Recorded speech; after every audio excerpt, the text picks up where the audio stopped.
Hey, what's up guys? So over the next few months, there's a ton of major video game releases coming out before the holiday season. I don't even think my wallet can handle it. But I'm going to try my best, so let's just get right into it. Today I'm going to be giving you my review for Megaman 11 on Nintendo Switch. So honestly, with a game like this, it's hard to really say there's spoilers in this review. Most Mega Man fans are familiar with the simplistic plot of the games and how they end. So I'm sure I'm not giving away any shocking details you wouldn't already expect.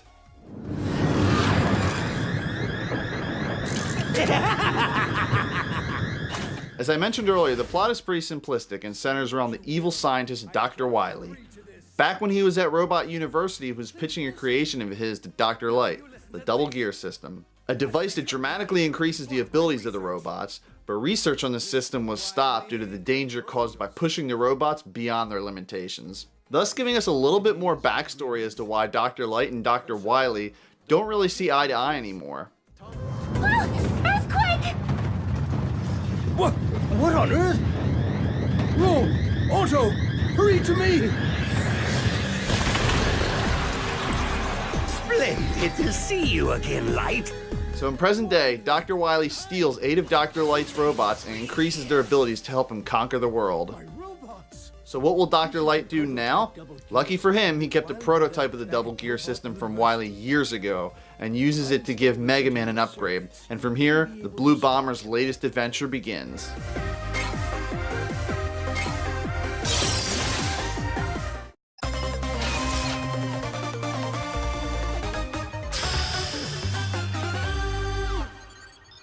So first, a little history lesson.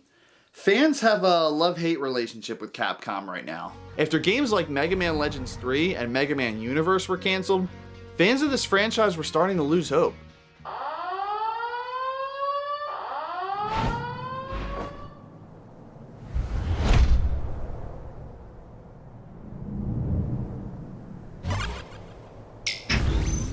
But after being introduced in Smash Bros. For Wii U back in 2014, the love for the character was reignited.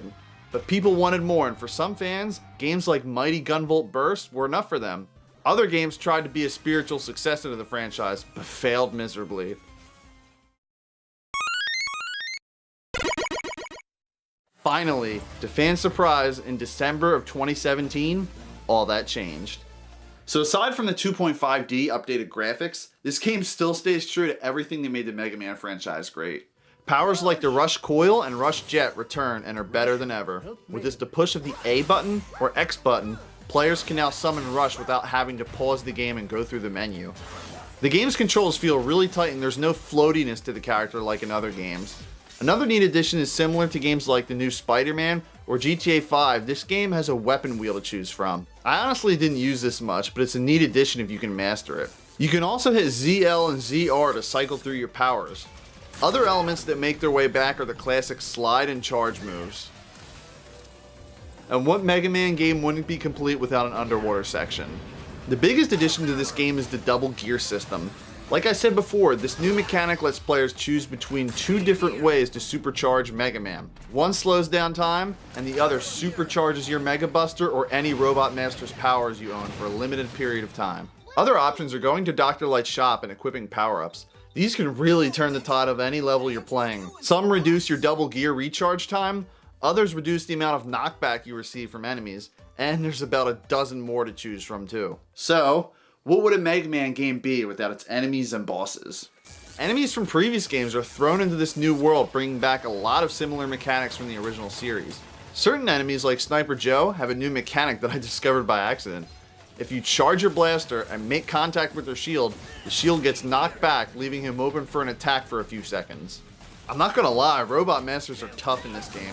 Playing on anything above newcomer or casual difficulty is a challenge. I played the game on normal and couldn't get through the first Robot Master without using an E-Tank. Halfway through the fight, these Robot Masters make use of their double gear system as well and go into God mode. They unleash everything they've got upon you, and it's almost damn near impossible to dodge every single attack without slowing down time. And you think the regular Robot Masters were difficult? Well, if there's any stage that Mega Man fans know and love, don't worry, it makes a return in this game. Along with a few other classic bosses.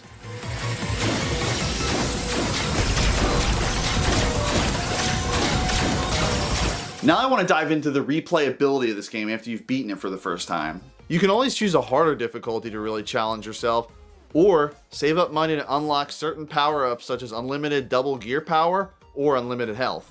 The challenges are interesting, but not enough to keep me playing. You can collect badges, do some time trials, or even try to get through a level without jumping that much. Your overall scores get uploaded to a leaderboard, so if you're really competitive, this might be enough for you. As far as negative aspects of this game go, I really wish that upon completing the game there was more stuff to unlock.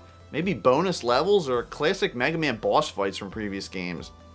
Or even the ability to play as other characters from previous entries. One other thing that kind of bummed me out was the soundtrack.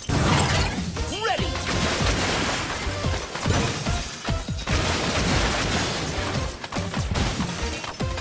The music makes the jump out of chiptune to an uneventful collection of background music that suits the levels just fine, but doesn't really leave us with anything memorable. To sum everything up, this game was a step in the right direction for the Mega Man franchise. I'd love to see each game in the future keep this double gear system, or hell, maybe even introduce a new main villain. The boss battles were fun, and the 2.5D effects really worked well and didn't seem jarring like other games that have used this style in the past. I really hope that the success of this game is enough to revive other projects like a new 3D Mega Man. There's a few minor issues that could have been worked on and tweaked to perfection. Maybe we'll see that in a future title. But guys, this game is worth the $29.99 price tag, and fans of the franchise will feel right at home. 8.5 out of 10.